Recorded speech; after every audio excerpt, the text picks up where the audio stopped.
Assalamualaikum warahmatullahi wabarakatuh.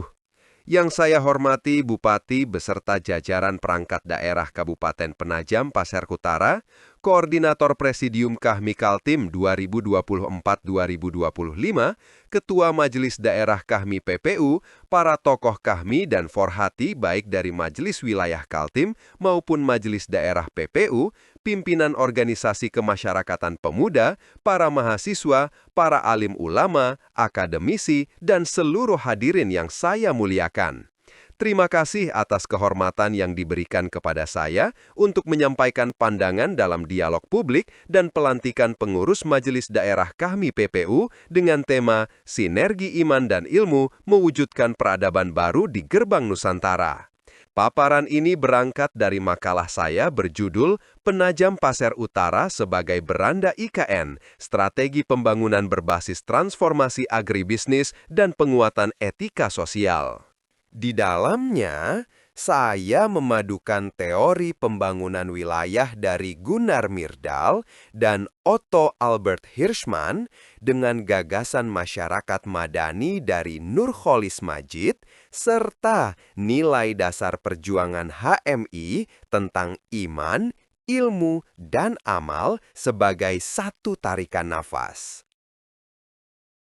Hadirin yang saya hormati, PPU hari ini berada di persimpangan sejarah. Kita bisa menjadi sekedar jalur lalu lintas IKN dengan risiko backwash effects seperti kehilangan SDM unggul dan modal. Sebagaimana diingatkan Gunnar Myrdal dalam kajiannya tahun 1957 tentang wilayah terbelakang. Kita juga bisa mengalami marginalisasi sosial, sebagaimana ditunjukkan pelajaran empiris kota-kota penyangga di berbagai negara.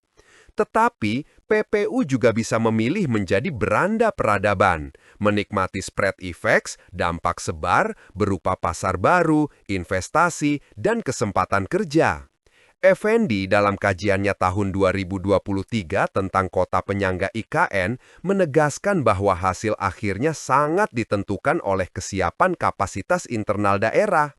Pertanyaannya, apakah kita akan menjadi penonton sejarah atau pelaku utama dalam babak baru Nusantara? Karena itu, saya mengajak kita semua mengubah narasi. PPU bukan lagi sekedar zona penyangga, melainkan beranda IKN. Sebagaimana kita lihat pada peta di slide ini, beranda berarti wajah pertama, etalase, dan panggung depan yang menentukan kesan awal terhadap IKN dan Indonesia. Literatur perencanaan wilayah, termasuk yang dikaji Effendi tahun 2023, mengingatkan bahwa kota penyangga harus punya konektivitas terpadu dan tata ruang beradab. Mobilitas barang, jasa, dan manusia harus efisien, namun sekaligus mampu mencegah urban sprawl melalui zonasi yang tegas antara kawasan lindung, pertanian, industri, dan permukiman. Itulah makna beranda yang rapi, hijau, dan fungsional. Untuk mewujudkan beranda IKN yang bermartabat, saya menawarkan strategi ganda yang bertumpu pada dua pilar, pilar ilmu dan pilar iman. Pilar ilmu berbicara tentang transformasi ekonomi dan teknologi, khususnya agribisnis 4.0, hilirisasi, dan rantai pasok modern. Pilar iman berbicara tentang penguatan karakter dan etika sosial, masyarakat madani, integritas dan ketahanan keluarga. Ian Barbour dalam bukunya tahun 2000 tentang perjumpaan sains dan agama menegaskan bahwa keduanya seharusnya dipandang sebagai mitra dialog, bukan musuh. Nurcholish Madjid tahun 1999 menekankan pentingnya civility, keadaban sebagai inti masyarakat madani. Sementara NDP HMI edisi 2020 menempatkan iman, ilmu, dan amal sebagai satu kesatuan yang tidak terpisahkan. Inilah fondasi filosofis strategi ganda yang kita usung untuk PPU. Keunggulan komparatif PPU ada di sektor agraria, namun pertanian tradisional tidak lagi cukup. Klaus Schwab dalam The Fourth Industrial Revolution tahun 2017 menjelaskan bahwa teknologi digital, otomatisasi, dan Internet of Things telah mengubah cara produksi di berbagai sektor, termasuk pertanian. Karena itu, saya mengajak kita melompat menuju agribisnis 4.0. Di sini, fokus kita 3, smart farming berbasis teknologi, hilirisasi pangan agar nilai tambah dinikmati di PPU, dan manajemen rantai pasok yang efisien menuju pasar IKN. Kajian FAO oleh Trendov dan kolega tahun 2019 menunjukkan bahwa digitalisasi pertanian bisa meningkatkan produktivitas 20-30%. Penelitian Setiawan dan Hidayat tahun 2024 tentang smart farming di Kalimantan Timur menguatkan bahwa peluang ini sangat relevan untuk PPU sebagai lumbung pangan IKN. Pada slide ini, kita melihat ilustrasi smart farming, penggunaan sensor, data cuaca, dan aplikasi digital untuk mengelola lahan, irigasi, dan pemupukan secara presisi. FAO melalui Trendov et al. Tahun 2019 mencatat bahwa pendekatan ini mampu meningkatkan produktivitas sekitar 20-30% sekaligus mengurangi pemborosan input. Di tingkat lokal, Setiawan dan Hidayat tahun 2024 yang meneliti implementasi smart farming di Kalimantan Timur menegaskan bahwa tantangan utamanya adalah literasi digital petani dan dukungan kelembagaan. Karena itu, untuk PPU, saya mengusulkan beberapa langkah awal. Pilot Project Desa Agribisnis Digital, pembangunan platform data dan cuaca berbasis aplikasi yang mudah diakses, serta kolaborasi erat dengan petani milenial yang lebih akrab dengan teknologi. Transformasi agribisnis tidak boleh berhenti pada tingkat on-farm. PPU tidak boleh puas hanya menjual gabah, TBS sawit, atau ikan segar sebagai bahan mentah dengan nilai tambah rendah. Disinilah hilirisasi menjadi kata kunci. Gagasan transformasi ekonomi menuju Indonesia Emas 2045 yang disampaikan Susilo Bambang Yudhoyono tahun 2022 menekankan pentingnya peningkatan nilai tambah di dalam negeri. Prinsip yang sama kita terapkan di PPU. Beras PPU harus naik kelas menjadi beras premium berlabel untuk pasar IKN. Produk sawit diolah menjadi minyak kemasan atau turunannya, dan hasil perikanan serta hortikultura diolah menjadi produk beku atau siap saji. Hilirisasi inilah yang menciptakan lapangan kerja baru dan menjadikan PPU pemain utama, bukan hanya pemasok bahan mentah. Slide ini menggambarkan masalah klasik rantai distribusi yang terlalu panjang. Petani menjual ke tengkulak, lalu ke pasar induk, baru ke retailer dan restoran IKN. Dalam skema lama, margin keuntungan terbesar justru dinikmati di ujung rantai, bukan di tangan petani. Konsep supply chain management modern mengajarkan pentingnya integrasi dan efisiensi. Karena itu, PPU perlu membangun model baru. Petani atau koperasi agribisnis dihubungkan langsung dengan pusat logistik PPU, kemudian tersambung ke pasar modern dan restoran di IKN. Di sini, BUMDA atau koperasi agribisnis modern berperan sebagai agregator. Dengan cara ini, spread effects pembangunan IKN benar-benar dirasakan oleh petani lokal, sejalan dengan logika pertumbuhan wilayah yang sehat seperti diulas Merdal dan Hirschman. Pertanyaannya sekarang, apakah kemajuan ekonomi saja cukup? Pada slide ini tertulis peringatan penting. Pembangunan yang hanya mengejar angka berisiko menghasilkan masyarakat yang kaya materi namun miskin jiwa. Ini sejalan dengan kritik yang sering disampaikan para pemikir Islam modern. Nurholis Majid tahun 1999 mengingatkan bahwa kemajuan tanpa keadaban hanya akan melahirkan kegelisahan sosial. Ian Barbour tahun 2000 juga menegaskan bahwa sains yang lepas dari nilai moral bisa menjadi instrumen destruktif.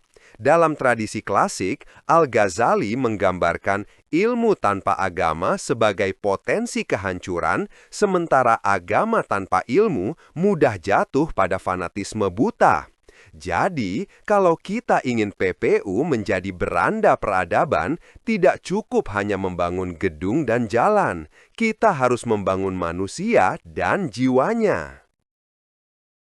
Pada slide ini digambarkan pohon karakter yang akarnya iman dan cabangnya integritas, keluarga harmonis, dan ketahanan publik. Iman bukan sekedar ibadah ritual, tetapi fondasi peradaban. Ia adalah kompas moral dan etos kerja di tengah kompetisi yang ketat. Gagasan masyarakat madani yang dikembangkan Nurcholish Madjid menempatkan nilai keadilan, toleransi, dan penghormatan terhadap hukum sebagai unsur penting. Dalam NDP HIMI tahun 2020, iman dipahami sebagai sumber nilai yang mengarahkan seluruh amal dan aktivitas intelektual. Karena itu, di PPU sebagai beranda IKN, kita ingin membangun masyarakat yang beriman sekaligus beradab, jujur, amanah, menghargai perbedaan, dan bertanggung jawab terhadap lingkungan. Slide ini merangkum 3 aspek: iman sebagai kompas moral, amal saleh sebagai etos kerja, dan keluarga sebagai madrasah utama. Dalam perspektif NDP HMI, iman, ilmu, dan amal adalah satu kesatuan. Iman mendorong pencarian ilmu, ilmu mengarahkan amal, dan amal menguji keikhlasan iman. Di tingkat praktek, iman sebagai kompas moral berarti meneladani sifat sidik, amanah, tabligh, dan fatonah dalam ruang publik. Amal saleh sebagai etos kerja berarti menjadikan kerja profesional, baik sebagai pengusaha, birokrat, guru, maupun petani, sebagai ibadah yang melahirkan kemaslahatan. Sementara keluarga sebagai madrasah utama berarti menjadikan rumah sebagai benteng pertama menghadapi hedonisme, narkoba, dan konsumerisme yang sering menyertai arus urbanisasi. Strategi sinergi, kolaborasi triple helix. Di slide ini kita melihat skema triple helix, pemerintah, akademisi, dan masyarakat atau dunia usaha, dengan KAHMI sebagai simpul strategis di tengah-tengah. Konsep triple helix dalam literatur inovasi menegaskan bahwa kemajuan daerah lahir dari sinergi 3 aktor ini, bukan dari satu pihak saja. Pemerintah bertugas menata ruang, menyusun regulasi, dan mengalokasikan anggaran. Akademisi menghasilkan riset, teknologi tepat guna, dan menjadi mitra kritis. Masyarakat dan dunia usaha, termasuk pelaku agribisnis, menjadi pelaksana inovasi di lapangan.